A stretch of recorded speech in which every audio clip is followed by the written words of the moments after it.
The 1-Year Chronological Bible in the King James Version, April 15th. Jonathan helps David. And David fled from Naioth and Ramah and came and said before Jonathan, What have I done? What is mine iniquity? And what is my sin before thy father, that he seeketh my life? And he said unto him, God forbid, thou shalt not die. Behold, my father will do nothing either great or small, but that he will show it me. Why should my father hide this thing from me? Is it not so? And David sware him over and said, Thy father certainly knoweth that I have found grace in thine eyes. And he saith, Let not Jonathan know this, lest he be grieved. But truly as the Lord liveth, and as thy soul liveth, there is but a step between me and death. Then said Jonathan unto David, Whatsoever thy soul desireth, I will even do it for thee. And David said unto Jonathan, Behold, tomorrow is the new moon, and I should not fail to sit with the king at meat. But let me go, that I may hide myself in the field unto the third day at even. If thy father at all miss me, then say, David earnestly asked leave of me, that he might run to Bethlehem his city, for there is a yearly sacrifice there for all the family. If he say thus, It is well, thy servant shall have peace. But if he be very wroth, then be sure that evil is determined by him. Therefore thou shalt deal kindly with thy servant, for thou hast brought thy servant into a covenant of the Lord with thee. Notwithstanding, if there be in me iniquity, slay me thyself. For why shouldest thou bring me to thy father? Jonathan said, Far be it from thee. For if I knew certainly that evil were determined by my father to come upon thee, then would not I tell it thee? Then said David to Jonathan, Who shall tell me, or what if thy father answer thee roughly? Jonathan said unto David, Come, and let us go out into the field. And they went out both of them into the field. And Jonathan said unto David, O Lord God of Israel, when I have sounded my father about tomorrow any time, or the third day, and behold, if there be good toward David, and I then send not unto thee, and show it thee, the Lord do so and so much more to Jonathan. But if it please my father to do thee evil, then I will show it thee, and send thee away, that thou mayest go in peace, and the Lord be with thee, as he hath been with my father.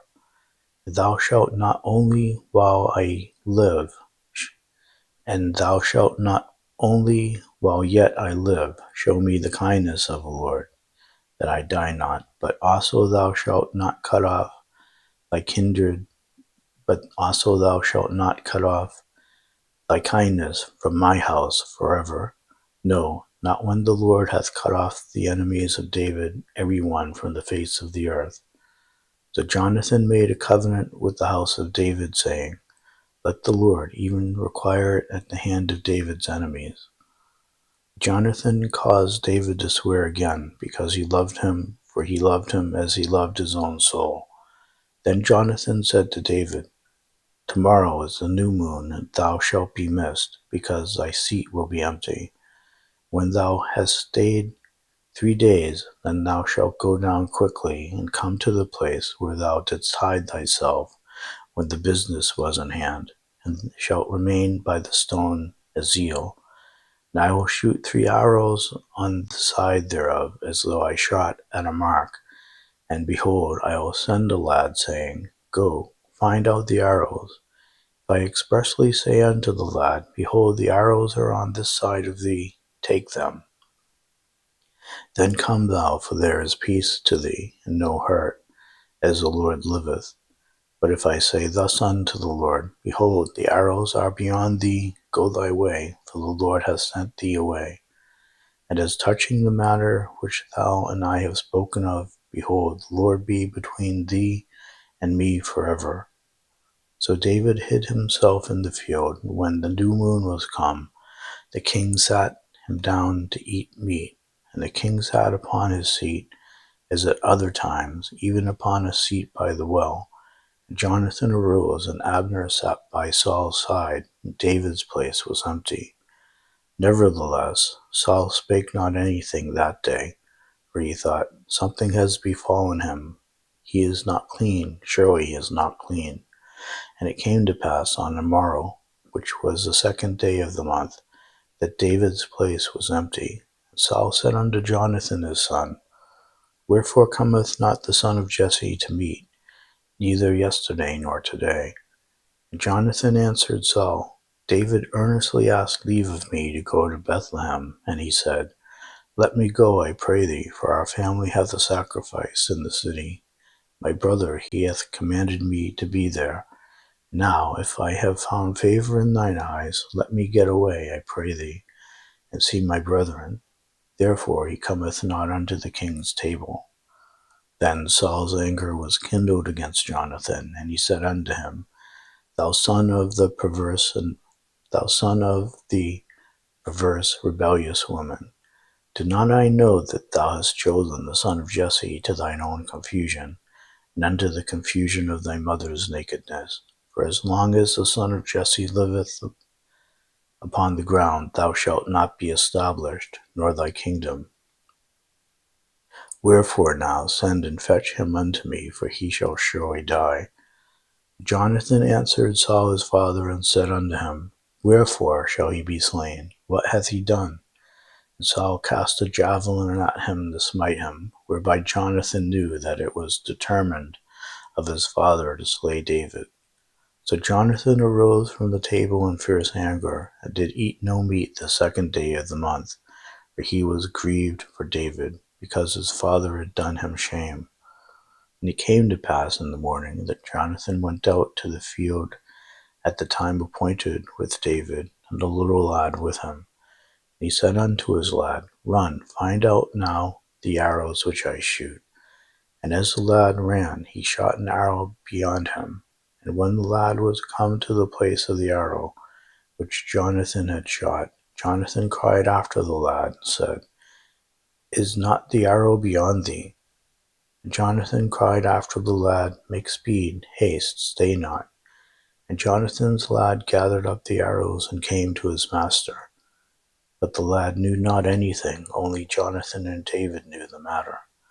Jonathan gave his artillery unto his lad, and said unto him, Go, carry them to the city. And as soon as the lad was gone, David arose out of a place toward the south, and fell on his face to the ground, and bowed himself 3 times. And they kissed one another, and wept with one another until David exceeded. And Jonathan said to David, Go in peace, for as much as we have sworn, both of us, in the name of the Lord, saying, The Lord is between me and thee, between my seed and thy seed forever. And he arose and departed, and Jonathan went into the city. David runs from Saul. Then came David to Nob, to Ahimelech the priest, and Ahimelech was afraid at the meeting of David, and said unto him, Why art thou alone, and no man with thee? And David said unto Ahimelech the priest, The king hath commanded me a business, and hath said unto me, Let no man know anything of the business whereabout I send thee, what I have commanded thee, and I have appointed my servants to such and such a place. Now therefore, what is under thine hand?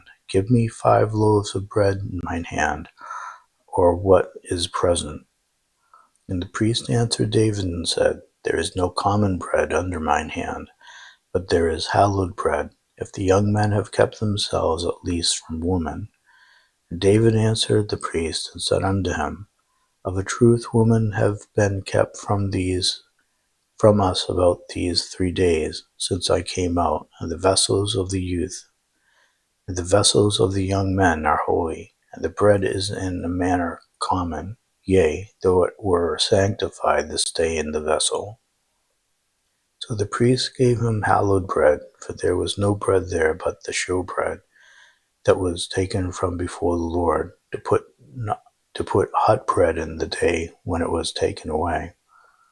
Now a certain man of the servants of Saul was there that day, detained before the Lord, and his name was Doeg, an Edomite, the chiefest of the herdmen that belonged to Saul. David said unto Ahimelech, And is there not here under thine hand spear or sword? For I have neither brought my sword nor my weapons with me, because the king's business required haste. And the priest said, The sword of Goliath the Philistine, whom thou slewest in the valley of Elah. Behold, it is here wrapped in a cloth behind the ephod. If thou wilt take it, for there is no other save that here. And David said, There is none like that, give it me. David arose and fled that day for fear of Saul, and went to Achish the son of Gath. The servants of Achish said unto him, Is not this David the king of the land?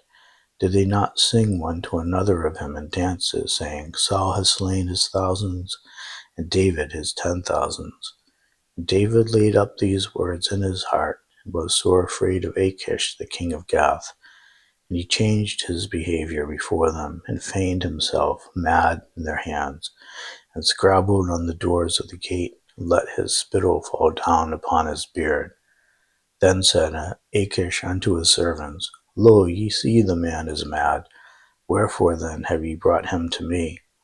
Have I need of madmen, that ye have brought this fellow to play the madman in my presence? Shall this fellow come into my house? Psalm 34. A psalm of David when he changed his behavior before Abimelech, who drove him away, and he departed. I will bless the Lord at all times. His praise shall continually be in my mouth. My soul shall make her boast in the Lord. The humble shall hear thereof and be glad. O magnify the Lord with me, and let us exalt his name together. I sought the Lord, and he heard me, and delivered me from all my fears. They looked unto him and were lightened, and their faces were not ashamed.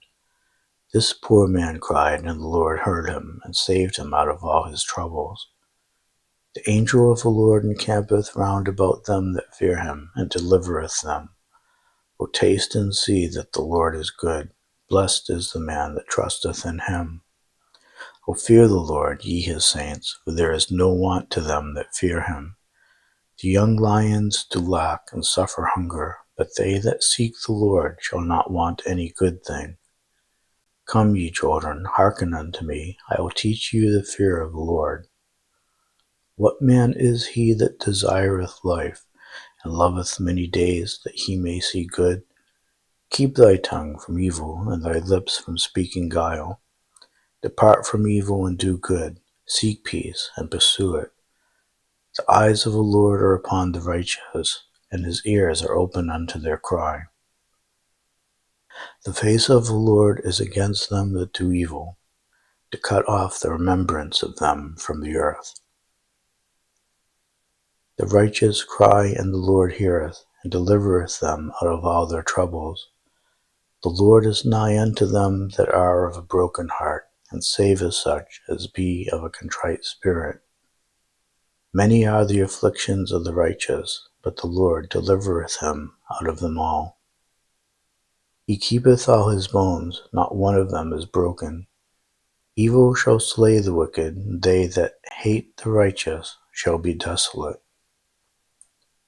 The Lord redeemeth the soul of his servants, and none of them that trust in him shall be desolate.